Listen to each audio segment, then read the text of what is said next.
जय श्री जगन्नाथ जय ओडिशा महान आम मातृभाषा मो राजेश कुमार शतपथी आपण मानक स्वागत करुच्ची महान आम मातृभाषा यूट्यूब चैनल को। आज मु मोर एक स्वरचित कविता आवृत्ति एवं व्याख्या करने को जाऊँगी। दीर्घ 5 वर्ष है आम चैनल चली आसूची ओडिया भाषा साहित्य संस्कृति उपर विभिन्न प्रकार वीडियो करी आसीची, किंतु आज सुधा केबे भी मोर स्वरचित कविता मु व्याख्या करि नथिली। आज प्रथम थर पई मोर एक स्वरचित कविता जहाँकि आम मातृभाषा विषय रे ही उल्लिखित होईछि, तो सही कविता को आज मु व्याख्या करिवि। कवितार शीर्षक ओडिया आम मातृभाषा। देश मध्य श्रेष्ठ अटए भारत, प्रदेश मध्य रे ओडिशा। विश्व अद्वितीय अटे सुसमृद्ध, ओडिया आम मातृभाषा। सुजने शास्त्रीय आम मातृभाषा। सुप्राचीन आउ अटे सुललित, लिपिता मनोहर दृशा। सुजने शास्त्रीय आम मातृभाषा। संस्कृत रे कपिल संहिता रे गोटे श्लोक अछि, वर्षा नाम भारत श्रेय, देशा नाम उत्कल श्रुत, उत्कलस्य समदेश, देश नास्ति महितले। माने वर्ष मानक भितरे भारत हेउछि श्रेष्ठ, बा वर्तमान परिप्रेक्षी रे जदि कहिबा तेबे देश मानक भितरे भारत हेउछि श्रेष्ठ एवं राज्य मानक मध्यरे ओडिशा श्रेष्ठ। आ ओडिशा भली गोटे प्रदेश बा ओडिशा भली गोटे राज्य सारा विश्व रे नाही। तो एठारे मध्य प्रथम पादरे सही कथा कहा जाइछि, देश मध्य श्रेष्ठ अटई भारत, प्रदेश मध्य रे ओडिशा। तापरे एई ओडिशार सबुठारु बड़ संपत्ति तथा तार मान सम्मान एवं स्वाभिमान रो प्रतीक हेउछि आम मातृभाषा ओडिया, जहाँकि सारा विश्व रे गोटे अद्वितीय भाषा, सारा विश्वर गोटे सुप्राचीन भाषा, गोटे सुसमृद्ध भाषा, सुललित भाषा। आ सबुठारु बड़ कथा हेउछि भारतीय भाषा मानक मध्यरे केवल 6टी भाषा को शास्त्रीय मान्यता मिली, तन मध्यरु गोटे हेउछि आम मातृभाषा ओडिया। आ ताठारु आहुरी बड़ कथा होउछि आम भारत रे जो 6टी भाषा को शास्त्रीय मान्यता मिली, से मध्यरु एकमात्र आधुनिक भारतीय भाषा हेउछि ओडिया भाषा। माने बाकी 5टी मध्यरु संस्कृत हेउछि प्राचीन भारतीय आर्य भाषा, आ बाकी 4टी हेउछन्ति तेलुगु, कन्नड़, मलयालम एवं तमिल। एई 4टी हेउछन्ति द्राविड़ भाषा। तो सर्वप्रथम तथा एकमात्र आधुनिक भारतीय आर्य भाषा भावरे शास्त्रीय मान्यता लाभ करिछि आम मातृभाषा ओडिया। तापरे आम ओडिया भाषार लिपिटा देखिबा को खूब सुंदर। आमे विभिन्न साहित्य स्रष्टांक बा विभिन्न ओडिया व्यक्तिंक जेतेबेले भ्रमण कहानी पढ़ी थाउ, जेमिति कि प्रतिभा रायंक स्वप्नर आलास्का ग्रंथरे से कहिसंती जे जेतेबेले से विदेश रे गमन करूछंती, सेठारे तांको बही बा तांको लेखा को देखिकी लोके बहुत खुशी होइछंती ओडिया लिपि को देखिकी, आ बहुत प्रशंसा करिछंती एडे सुंदर लिपि बोली। एमिति आहुरी दृष्टांत भी अछि। माने पृथ्वीर गोटे बहुत सुंदर लिपि होछि आम ओडिया लिपि, जहाँकि गोलाकार बा वृत्ताकार लिपि। ओडिशा माटी रे चंद्र भागा तीरे, जेन्हे शिलार पुंडरीक। शत शत उत्कलीय शिल्पींकर, कारुकार्यर से प्रतीक। तेसने केते केते कवि लेखक, शब्द शिल्पी साजी धरिण लेखने, गढ़ी गले भाषा कोणार्क। एठारे गोटे तुलना रही। प्रथम 2टी पादरे आम ओडिशा माटीर गर्व एवं गौरवर प्रतीक कोणार्क मंदिर कथा कहा जाइछि। ओडिशा माटी रे चंद्रभागा तीरे, जेन्हे शिलार पुंडरीक। पुंडरीकर अर्थ हेउछि पद्म फूल, आउ शिला तो पत्थर। माने ओडिशा एमिति एक देश जोठी पत्थर रे पद्म फुटई दिया जाइछि। केउठारे ଚନ୍ଦ୍ରଭାଗା ତୀରେ, ଯାହାକି କୋଣାର୍କ ମନ୍ଦିର। ମାନେ ପଥର ଦେହରେ ଏମିତି ଭାବରେ କାରୁକାର୍ଯ୍ୟ କରାଯାଇଛି ଯେ ପଥର ବି ପଦ୍ମ ଭଳି ସୁମନୋହର ସାଜିଛି ଆଉ କୋଣାର୍କ ରୂପରେ ଛିଡ଼ା ହେଇଛି। ଆଉ ସେଇ କୋଣାର୍କ ହେଉଛି ଶହ ଶହ ଉତ୍କଳୀୟ ଶିଳ୍ପୀଙ୍କର କାରୁକାର୍ଯ୍ୟର ପ୍ରତୀକ। ମାନେ ଉତ୍କଳୀୟ ଶିଳ୍ପୀର କାରୁକାର୍ଯ୍ୟ କେତେ ଉନ୍ନତ ମାନର ହୋଇପାରେ ତାର ପ୍ରତୀକ ହେଉଛି କୋଣାର୍କ ମନ୍ଦିର। ସେହି ପରିଚୟ ପତ୍ରକୁ ଦେଖିକି ଜଣଙ୍କ ବିଷୟରେ ଧାରଣା ମିଳିଥାଏ। ଠିକ୍ ସେହିଭଳି ଓଡ଼ିଆ ଶିଳ୍ପୀ କୂଳର ପରିଚୟ ପତ୍ର ହେଉଛି କୋଣାର୍କ ମନ୍ଦିର। କୋଣାର୍କ ମନ୍ଦିରକୁ ଦେଖିଲେ ହିଁ ଜାଣି ହୁଏ ଯେ ଏ ଦେଶର ଏ ଜାତିର ଶିଳ୍ପୀମାନେ କେତେ ଉନ୍ନତ ଥିଲେ, ତାଙ୍କ କାରୁକାର୍ଯ୍ୟ କେତେ ସମୃଦ୍ଧ ଥିଲା। ତାପରେ ଉତ୍କଳୀୟ ଶିଳ୍ପୀମାନେ ଯେମିତି ପଥର ମୁନରେ ପଦ୍ମ ଫୁଟାଇ ଦେଇଛନ୍ତି, କୋଣାର୍କ ମନ୍ଦିର ଗଢ଼ି ଦେଇଛନ୍ତି, ଠିକ୍ ସେହିଭଳି ଆମ ଉତ୍କଳୀୟ କବିମାନେ ମଧ୍ୟ ଶବ୍ଦ ଶିଳ୍ପୀ ସାଜିକି ଭାଷାର କୋଣାର୍କ ସୃଷ୍ଟି କରିଛନ୍ତି। ପ୍ରାକ୍ ସାରଳା ଠାରୁ ନେଇକି ଆଧୁନିକ ପର୍ଯ୍ୟନ୍ତ ଅନେକ କାବ୍ୟ, ଅନେକ ନାଟକ, ଅନେକ ଏକାଙ୍କିକା, ଅନେକ ପ୍ରବନ୍ଧ, ଅନେକ ରମ୍ୟ ରଚନା, ଅନେକ ଗଳ୍ପ, ଅନେକ ଉପନ୍ୟାସ ଏହି ଭାଷାରେ ରଚିତ ହୋଇଛି। ଆଉ ଉତ୍କଳୀୟ ଶିଳ୍ପୀମାନେ ଯେମିତି ସୁସମୃଦ୍ଧ ସୁମନୋହର କୋଣାର୍କ ମନ୍ଦିର ଗଢ଼ି ଦେଇଛନ୍ତି, ଠିକ୍ ସେହିଭଳି ଉତ୍କଳୀୟ ସାହିତ୍ୟିକଗଣ ମଧ୍ୟ ଭାଷାର କୋଣାର୍କ ସୃଷ୍ଟି କରିଦେଇଛନ୍ତି, ଯାହାକି ଯୁଗେ ଯୁଗେ ଅମର ହେଇକି ରହିଛି ଆଉ ରହିଥିବ ମଧ୍ୟ। ପ୍ରାଚୀନ ଓଡ଼ିଆ ଭାଷାରେ ପୁରାଣ ରଚନା କଲେ ଶୂଦ୍ର ମୁନି। ଆଦି ମହାକାବ୍ୟ ମହାଭାରତ ସେ ଭାଷାରାଏ ଯେ ସୁରଧୁନି। ଜାହ୍ନବୀ ଜଳ ପ୍ରାয়ে তা ভাষা ঘেনি। সে ভাষা আদরে কেতে কেতে কবি সৃজিলে কাব্য কল্লোলিনী। ଓଡ଼ିଆ ଭାଷାରେ ହୁଏତ ସାରଳା ଦାସଙ୍କ ପୂର୍ବରୁ ଅନେକ ଗ୍ରନ୍ଥ ରଚିତ ହୋଇଥିଲା, ଛୋଟ ଛୋଟ କୃତି, ଯେମିତିକି ଆମ ବୌଦ୍ଧ ସାହିତ୍ୟ ବା ଚର୍ଯା ସାହିତ୍ୟ, ନାଥ ସାହିତ୍ୟ, ତାପରେ କିଛି କିଛି ଗଦ୍ୟ ବି ରଚିତ ହୋଇଥିଲା, ଶୈବ ସାହିତ୍ୟ କିଛି କିଛି ଥିଲା। ତଥାପି ମହାଭାରତ ଭଳି ମହାଗ୍ରନ୍ଥ ବା ମହାକାବ୍ୟ ରଚନା କରିଥିବାରୁ ସାରଳା ଦାସଙ୍କୁ ହିଁ ଆଦିକବିର ମାନ୍ୟତା ଦିଆଯାଏ। ତ ପ୍ରାଚୀନ ଓଡ଼ିଆ ଭାଷାରେ ସେ ମହାଭାରତ, ଚଣ୍ଡୀପୁରାଣ ତଥା ବିଲଙ୍କା ରାମାୟଣ ଭଳି ଗ୍ରନ୍ଥମାନ ରଚନା କରିଗଲେ। ଆଉ ତାଙ୍କର ସବୁଠାରୁ ଶ୍ରେଷ୍ଠ କୃତି ହେଉଛି ମହାଭାରତ।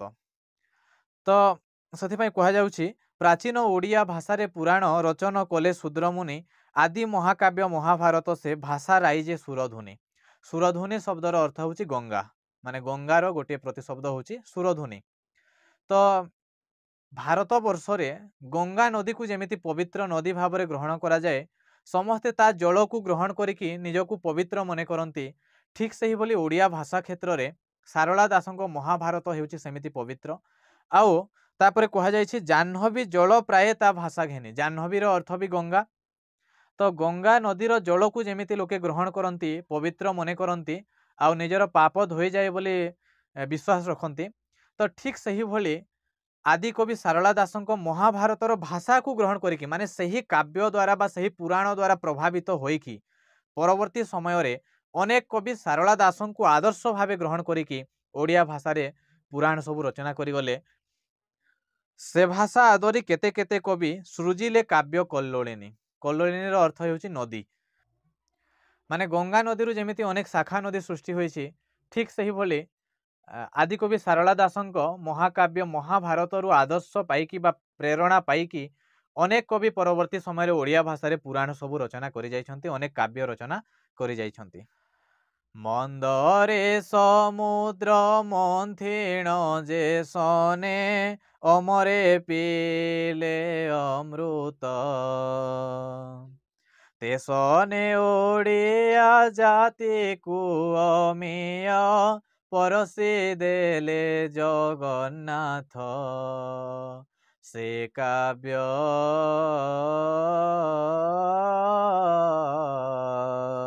ଗ୍ରାମେ ଗ୍ରାମେ ହେଲା ବିଖ୍ୟାତ। ଓଡ଼ିଆ ଜାତିର ଜାତୀୟ ଗ୍ରନ୍ଥ ସେ ଜୀବନ ବେଦ ଭାଗବତ। ସାରଳା ଦାସଙ୍କ परवर्ती समय हेउछि ओडिया साहित्य रे पंचसखा युग। पंचसखा युगर 5 जण महान स्रष्टा मध्यरे रहिचंती बलराम दास, जगन्नाथ दास, अच्युतानंद दास, यशोवंत दास एवं शिशु अनंत दास। तेबे तन्मध्यरु जणे बहुत जनप्रिय स्रष्टा हेउचंती अति बड़ी जगन्नाथ दास एवं तांको सबुठारु बेसी जनप्रिय कृति हेउछि ओडिया भागवत। तेबे एठारे एक पौराणिक प्रसंग सहित तुलना करा जाइछि। पुराण रे वर्णित रहिछि समुद्र मंथनर कथा। देवता माने एवं राक्षस माने मंदर पर्वत साहाय्य रे समुद्र मंथन करिथिले। तो जेमिति मंदर माध्यम रे समुद्र मंथन करिकी देवता माने अमृत पान करिथिले। एठारे अमरे अमर शब्दर हेउछि अर्थ हेउछि देवता। माने मंदरे समुद्र मंथिन जेसने अमरे पीले अमृत माने मंदर पर्वत रे जेमिति समुद्र मंथन करिकी देवता माने अमृत पान कले ठीक सही भली ओडिया जाति को अमृत परसी देले अति बड़ी जगन्नाथ दास। कौन सही अमृत? सही अमृतटा हेउछि गोटे काव्य बा भागवत काव्य जहाँकि ओडिशार ग्रामे ग्रामे घरे घरे पुरे पुरे सुविख्यात। आओ आज सुद्धा तार आवेदन ओडिया जाति रे रहिछि। ताहा हेउछि ओडिया जातिर जीवन वेद ता सहित जातीय महाग्रंथ कहिले अत्युक्ति हेब नाही। कवि बलराम अच्युत अनंत आउ से यशोवंत दास रचिले पुराण करिले वर्णन पिंड ब्रह्मांडर रहस्य आहुरे तत्व साहित्यर प्रकाश ओडिया भाषा रे मालिका लेखिण कहिले आगत भविष्य। तो एठारे पंचसखा साहित्यर आदर्श उपरे वर्णना करा जाइछि। बलराम दास, जगन्नाथ दास, अच्युतानंद दास, यशोवंत दास एवं शिशु अनंत दास यही 5 जण महान स्रष्टा महान साधक परम वैष्णव तथा प्रभु श्री जगन्नाथ श्रेष्ठ भक्त एमाने ओडिया साहित्य को बहुत गुड़ाए अवदान दे जाइछंती। तो एमानक कृति मध्यरे बा पंचसखा साहित्यर आदर्श भाव में रही थाए पिंड ब्रह्मांड तत्व माने पिंड केमिति सृष्टि हैला, ब्रह्मांड केमिति सृष्टि हैला, ओमकार रो केमिति सृष्टि हैला, एमिति अनेक रहस्य एमानक कृति मध्यरे वर्णित होइछि। आउ पिंड ब्रह्मांड रहस्य सहित आउ अनेक तत्व साहित्य एमाने सृष्टि करिसंती, अनेक पुराण साहित्य सृष्टि करिसंती, आउ ता सहित आगत भविष्य कथा कहिसंती मालिका माध्यम रे, जेउ मालिका पई कि विशेष भाव में अच्युतानंद दास बेसी प्रसिद्ध। तो एमाने पिंड ब्रह्मांड तत्व वर्णना करिसंती, तत्व साहित्यर लेखा लिखिसंती, ता सहित पुराण लिखिसंती, आउ आगत भविष्य कथा भी मालिका माध्यम रे वर्णना करिसंती। पंचसखा युग परे ओडिया साहित्य रे आसे रीति युग। तो देखिबा ता उपरे केमिति पद रहिछि। बाणी आशीर्वाद बाणी बर पुत्र सृजिले बाणी रत्नाकर वैदेही सबिलास लावण्यवती केते काव्य रस सागर उत्कले से कवि कुल सुधाकर समृद्ध करिले ओडिया भाषा को कवि उपेन्द्र भंज वीर। रीति युगर श्रेष्ठ स्रष्टा हेउछंती कवि सम्राट उपेन्द्र भंज। केवल रीति युगर कहीं ओडिया साहित्य इतिहास रे जड़े चिरकालीन श्रेष्ठ स्रष्टा तथा आग धाड़ीर कवि हेउछंती कवि सम्राट उपेन्द्र भंज, जहां को ओडिया साहित्य रे वीरबर बोली मध्य कुहा जाय थाए। तो से बाणी आशीर्वादे बाणी बरपुत्र सृजिले बाणी रत्नाकर, एठारे प्रथम बाणीर अर्थ हेउछि सरस्वती। देवी सरस्वती आशीर्वाद रे देवी सरस्वती श्रेष्ठ पुत्र श्रेष्ठ संतान कवि उपेन्द्र भंज कौन सृष्टि करिसंती? सृजिले बाणी रत्नाकर माने तृतीय बाणीटा हूँ साहित्य सृष्टि। तो साहित्य सृष्टि रूपक समुद्र, रत्नाकर अर्थ हो समुद्र। तो साहित्य रूपक समुद्र से सृष्टि करिसंती। देवी सरस्वती श्रेष्ठ पुत्र देवी सरस्वती आशीर्वाद रे ओडिया साहित्य जगत रे साहित्यर समुद्र सृष्टि करि जाइछंती। ता मध्यरे दुईटी उदाहरण रही वैदेहीश विलास, लावण्यवती। एही भली आहुरी अनेक काव्यकृति से सृष्टि करिसंती, जेमिति कि प्रेम सुधानिधि, कोटि ब्रह्मांड सुंदरी, एमिति अनेक तांकर कृति रही। अनेक काव्य, अनेक उच्चांग पूर्णांग काव्य से सृष्टि करिकी ओडिया भाषा को समृद्ध करिसंती। आओ उत्कले से कवि कूल सुधाकर, एई उत्कल माटी रे से होछंती कवि मानक मध्यरे चंद्र सदृश, तांकू कवि चंद्र बोली मध्य सेथिपाई कुहा जाय। माने कवि मानक मध्यरे चंद्र, सुधाकर अर्थ हेउची चंद्र। माने आकाश रे जेमिति लक्ष लक्ष तारा थिले भी चंद्र ही बेसिकी लोकंक दृष्टि आकर्षण करिथाए, ठीक सही बोली ओडिया साहित्य इतिहास रे अनेक कवि थिले भी समस्तंकर दृष्टि आकर्षण करिथांती बा गोटे चिर जाज्वल्यमान प्रतिभा भाव रे ओडिया साहित्य आकाश रे रही आसीछंती कवि सम्राट उपेन्द्र भंज। से ओडिया भाषा को समृद्ध करिछंती। कवि सूर्य बलदेव दीन कृष्ण अभिमन्यु भक्त चरण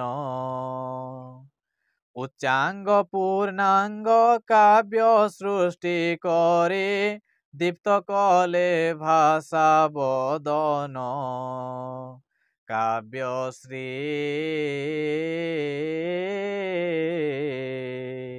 होइले रसे परिपूर्ण छंदोबद्ध आउ ललित पद जे अलंकार रे सुशोभन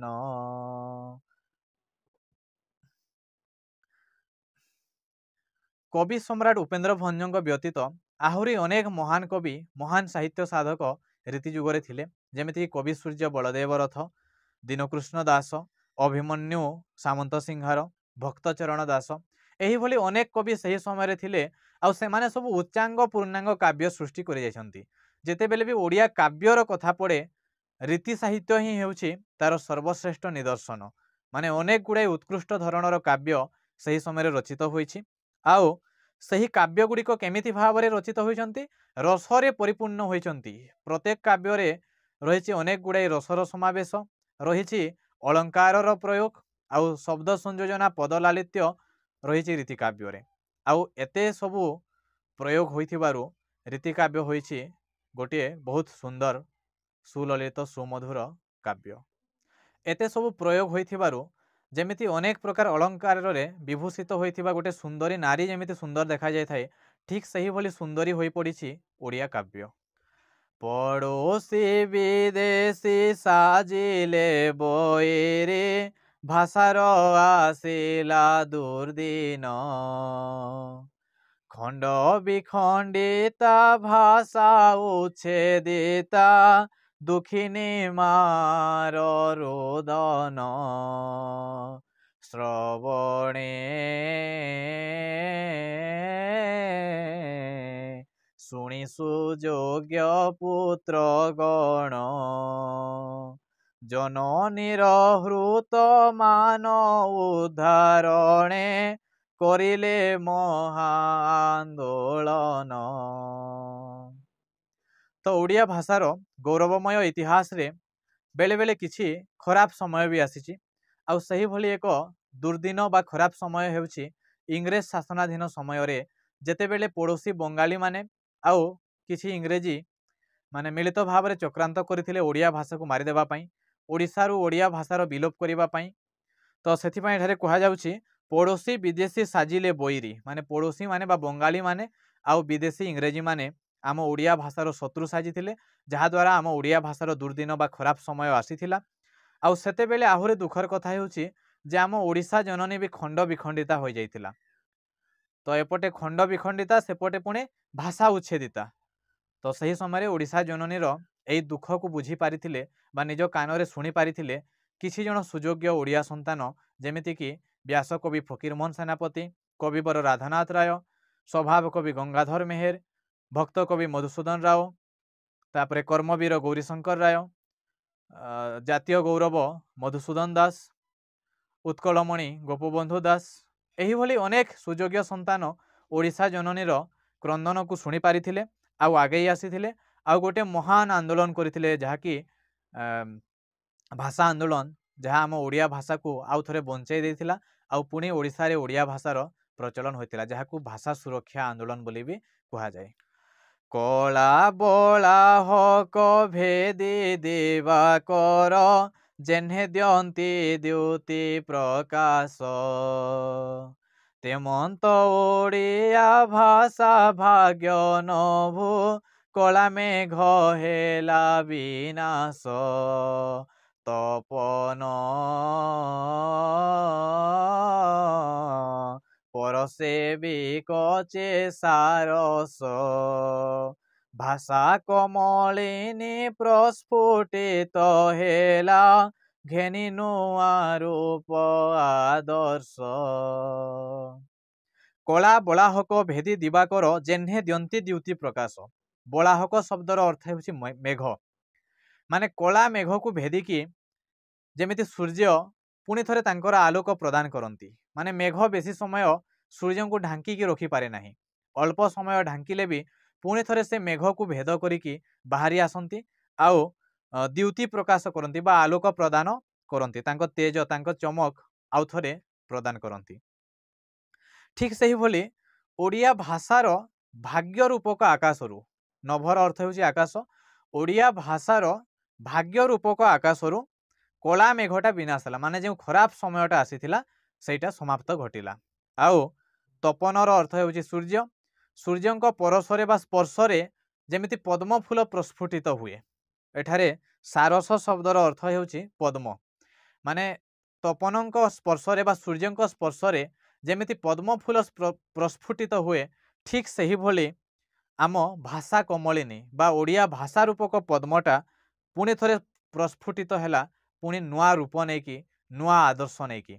आगरू केवल उच्चांग पूर्णांग काव्य रचित होइथिला, केवल भगवान को कथा राजा महाराजा को कथा कहा जाउथिला, राजपुत्र राजपुत्री प्रेम प्रणयर कथा कहा जाउथिला, किंतु साहित्यर आदर्श बदली गला, क्रमे साहित्य साधारण मनुष्यर कथा कहवा आरंभ कला, क्रमे ओडिया साहित्य रे गद्य सृष्टि हैला, ओडिया साहित्यर अनेक गुड़े विभाग सृष्टि हैला, अनेक विभव रे परिपूर्ण हैला आम ओडिया भाषा साहित्य। नवंग रूपी रूपे रूपायित, करिले फकीर मोहन, राधानाथ गंगाधर मधुनंद, कले तले खनि चालन, केते जे कवियो गद्यकार गण, काव्य कविता ओ गल्प उपन्यास, नाटकादि कले रचन। तो ओडिया साहित्य रे जो नवजागरण सृष्टि हैला, सही नवजागरण सृष्टि करिबारे बा ओडिया साहित्य रे नुआ रूपर आरंभ करिबारे बा ओडिया साहित्य रे आधुनिकतार अयमारंभ करिबारे जो स्रष्टा मानकर विशेष भूमिका थिला, सेमाने हेउछंती व्यास कवि फकीरमोहन सेनापति, कविवर राधानाथ राय, नंदकिशोर बल, मधुसूदन राव, गंगाधर मेहेर, एही भली अनेक स्रष्टा। तो विशेषकर ओडिया साहित्य को नव अंग रूपी रूपे रूपायित, नव अंग रूपी माने नुआ अंग आंगिक दिगरु नुआ रूप देवारे प्रमुख भूमिका ग्रहण करथिले फकीरमोहन सेनापति। ओडिया साहित्यर बा आधुनिक ओडिया साहित्यर आद्य काल रे गल्प उपन्यास गुड़िक रचना करी से गद्य साहित्यर प्राण प्रतिष्ठा करथिले कहिले अत्युक्ति हेब नाही। आ तांको सहित ओडिया साहित्य आधुनिकतार प्रमुख वार्ताबह थिले राधानाथ राय, गंगाधर मेहेर, मधुसूदन राव, नंदकिशोर बल आदि अनेक स्रष्टा। केवल सेतिकी नुहंती, आहुरी अनेक कवि अनेक गद्यकार ओडिया भाषा रे काव्य कविता नाटक एकांकिका प्रबंध समालोचना उपन्यास गल्प एही भली अनेक दिग उपरे लेखनी चालन करिकी ओडिया भाषा को सुसमृद्ध करिसंती। सबुरी क्षेत्र रे अटे सुसमृद्ध, ମୋଡ଼ିଆ ଭାଷା ସାହିତ୍ୟ ତାର ସମତୁଲ୍ୟ ଭାଷାଟିଏ ଆଉ ଦୁନିଆରେ କାହିଁ ନାହିଁ ତ ତଥାପି ଭାଷା ମାମ ଦୁଃଖିତ ନିଜ ଘରେ ନିଜ ସନ୍ତାନଙ୍କ ଦ୍ୱାରା ହୁଏ ସେ ଅବହେଳିତ। ତ ଏବେ ସୁଦ୍ଧା ମୁଁ ଯେତେ ବି ବ୍ୟାଖ୍ୟା କଲି ଏଇଟା ଥିଲା ଆମ ଓଡ଼ିଆ ଭାଷା ସାହିତ୍ୟର ଗର୍ବ ଏବଂ ଗୌରବର ଅଧ୍ୟାୟ। କିନ୍ତୁ ଯଦି ଆମେ ପ୍ରାଚୀନ ଛାଡ଼ିକି ଟିକେ ବର୍ତ୍ତମାନ ସମୟକୁ ଦେଖିବା ତେବେ ବର୍ତ୍ତମାନ ସମୟରେ ଓଡ଼ିଆ ଭାଷା ସାହିତ୍ୟର ସ୍ଥିତି ସେହିଭଳି ନାହିଁ। ବର୍ତ୍ତମାନ କ'ଣ ହେଇଛି ସବୁରି କ୍ଷେତ୍ରରେ ଅଟେ ସୁସମୃଦ୍ଧ ମୋ ଓଡ଼ିଆ ଭାଷା ସାହିତ୍ୟ ତାର ସମତୁଲ୍ୟ ଭାଷାଟିଏ ଆଉ ଦୁନିଆରେ କାହିଁ ନାହିଁ ତ ତଥାପି ଭାଷା ମା ଆମ ଦୁଃଖିତ। ମାନେ ଆମ ଓଡ଼ିଆ ଭାଷା ଭଳି ସୁସମୃଦ୍ଧ ଭାଷାଟିଏ ନାହିଁ। ଆମର ଗୌରବମୟ ଅତୀତ ରହିଛି କିନ୍ତୁ ବର୍ତ୍ତମାନ ଆମ ଭାଷା ଜନନୀ ଦୁଃଖିତ। କାହିଁକି? ତାର କାରଣ ହେଉଛି ପ୍ରତ୍ୟେକ କ୍ଷେତ୍ରରେ ବର୍ତ୍ତମାନ ଓଡ଼ିଶାରେ ଓଡ଼ିଆ ଭାଷା ଅବହେଳିତ। ନିଜେ ଓଡ଼ିଆ ମାନେ ହିଁ ଏବେ ଅବହେଳା କରୁଛନ୍ତି। ଏବେ ପଡ଼ୋଶୀ ମାନେ କି ବିଦେଶୀ ମାନେ ନାହାନ୍ତି, ଓଡ଼ିଶାର ଲୋକେ ହିଁ ଓଡ଼ିଆ ଭାଷାକୁ ହୀନ ମନେ କରୁଛନ୍ତି, ଓଡ଼ିଆ ଭାଷାକୁ ଅବହେଳା କରୁଛନ୍ତି। ଆଜି ଓଡ଼ିଶାରେ ପ୍ରାୟ ପ୍ରତ୍ୟେକ କ୍ଷେତ୍ରରେ ଓଡ଼ିଆ ଭାଷା ଅବହେଳିତା ସାଜିଛି। ନିଜ ଘରେ ନିଜ ସନ୍ତାନଙ୍କ ଦ୍ୱାରା ସେ ଅବହେଳିତା ହେଇଛି, ଯାହାକି ତା ପାଇଁ ଅତି ଦୁଃଖର ବିଷୟ।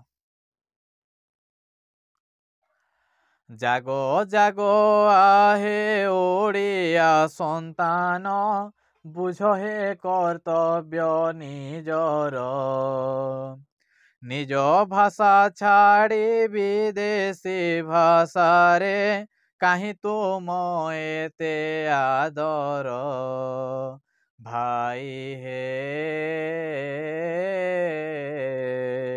ଶପଥ କରିବା ଏଥର ଗର୍ବର ସହିତ ଆମ ମାତୃଭାଷା ସଦା କରିବା ବ୍ୟବହାର।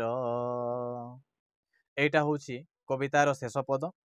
জাগ জাগ আহে ওড়িয়া সন্তান বুঝ হে কর্তব্য নিজর। তো যে আম ওড়িয়া ভাষা এড়ে মহান ভাষা এড়ে সুসমৃদ্ধ ভাষা কিন্তু আজ নিজ দেশরে নিজ সন্তানଙ୍କ দ্বারা সেই ভাষা অবহেলিত হচ্ছে। তো তেণু সময় আসি যাইছি ওড়িয়া মানଙ୍କୁ জাগিବାକୁ ହେବ, জাগ্রত ହେବାକୁ ହେବ, নিজ ভিতরে জাতীয় চেতনা আনিବାକୁ ହେବ, নিজ জাতিକୁ ଭଲ ପାଇବାକୁ ହେବ, ନିଜ ମାଟିକୁ ଭଲ ପାଇବାକୁ ହେବ ଏବଂ ନିଜ ମାତୃଭାଷା ପ୍ରତି ନିଜ କର୍ତ୍ତବ୍ୟ ବୁଝିବାକୁ ହେବ। ଆଉ ଏବେ ଓଡ଼ିଶାରେ କ'ଣ ହେଉଛି ଇଂରେଜୀ ଏବଂ ହିନ୍ଦୀ ଭାଷା ପ୍ରତି ଲୋକେ ବହୁତ ମାତ୍ରାରେ ଆକର୍ଷିତ ହେଉଛନ୍ତି, ସେଥିରେ ବହୁତ ଆଗ୍ରହ ବୃଦ୍ଧି ହେଉଛି। ସବୁବେଳେ ଓଡ଼ିଆ ଭାଷା ଅପେକ୍ଷା ହିନ୍ଦୀ ଏବଂ ଇଂରାଜୀ ଭାଷାକୁ ପ୍ରାଧାନ୍ୟ ଦିଆଯାଉଛି। ତ ଏହି ପରିପ୍ରେକ୍ଷୀରେ ଓଡ଼ିଆ ସନ୍ତାନମାନଙ୍କୁ କ'ଣ କରିବାର ଅଛି ନା ନିଜ ମାତୃଭାଷାର ମହତ୍ତ୍ୱ ବୁଝିବାର ଅଛି। ବିଦେଶୀ ଭାଷା ପଛରେ ନ ଧାଇଁକି ନିଜ ଭାଷା ପ୍ରତି ଆଦର ବଢ଼େଇବାର ଅଛି। ଆଉ ଆସନ୍ତୁ ସମସ୍ତେ ଆଜି ଶପଥ କରିବା ଏବଂ ଆମ ମାତୃଭାଷାକୁ ଭଲ ପାଇବା, ଘରେ ବାହାରେ ସବୁ କ୍ଷେତ୍ରରେ ଆମ ଓଡ଼ିଆ ଭାଷାର ବ୍ୟବହାର କରିବା। ଯଦି ଅତି ଆବଶ୍ୟକ ନ ହୁଏ ତେବେ କୌଣସି ବିଦେଶୀ ଶବ୍ଦ ବି ପ୍ରୟୋଗ କରିବା ନାହିଁ ଏବଂ ଯଦି ଆମେ ସବୁ କ୍ଷେତ୍ରରେ ଗର୍ବର ସହିତ ଆମ ଓଡ଼ିଆ ଭାଷାକୁ ବ୍ୟବହାର କରିପାରିବା ତେବେ ଯେ ପ୍ରକୃତରେ ନିଜକୁ ସ୍ୱାଭିମାନୀ ଓଡ଼ିଆ ବା ଗର୍ବିତ ଓଡ଼ିଆ ବୋଲି ପରିଚୟ ଦେଇପାରିବା। ତେବେ ଏତିକିରେ କବିତାର ବ୍ୟାଖ୍ୟା ସମାପ୍ତ ହେଲା। ଭିଡ଼ିଓଟି କେମିତି ଲାଗିଲା ନିଶ୍ଚୟ ମତାମତ ଦେବେ ଏବଂ ଓଡ଼ିଆ ଭାଷା ପ୍ରତି ଲୋକଙ୍କୁ ଜାଗ୍ରତ କରିବା ଉଦ୍ଦେଶ୍ୟରେ ଏହି ଭିଡ଼ିଓଟି ଅଧିକରୁ ଅଧିକ ସେୟାର କରିବେ। ଧନ୍ୟବାଦ।